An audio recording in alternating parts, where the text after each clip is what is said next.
تا موږ ته پیغور راکړی دی چې تاسې جنګ نشئ کولی غریب داسې نن که در باندې شل زره طالبان در باندې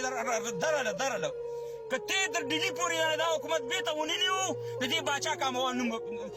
بدل کوي بل نوم راوانې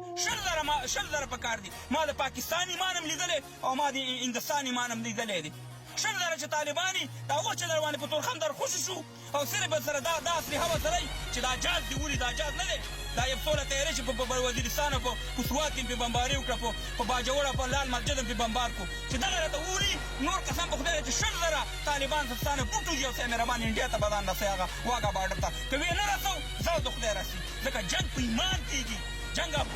جنگ جذبه غواړي افغانیت غواړي پښتو غواړي تاسې کې دا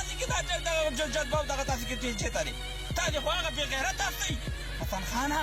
چې دا افغانان نه وی د افغانستان د پلار نیکه وطن دی تا خو د پلار نیکه وطن اوس پنجاب دی چې دا نه وی تا به لنګ اغوستې تا رانه ولاکې جامې اغوستې وي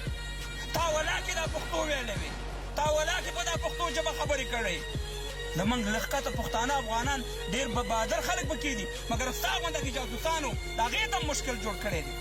نن تا پنجابی فوج ستا په کور رانه نوځي ستا د خویندو بېعزتي کوي ستا د میندو بېعزتي کوي ستا ځوانان اوچتوي ستا سپین ږیري وژني په تا یې قبضه کړې ده ستا ځوانان ورکېږي سه مهربانه غیبېږي ته راپاڅېږي سه مهربانه دا مه پنجاب دی پاک حسن خانه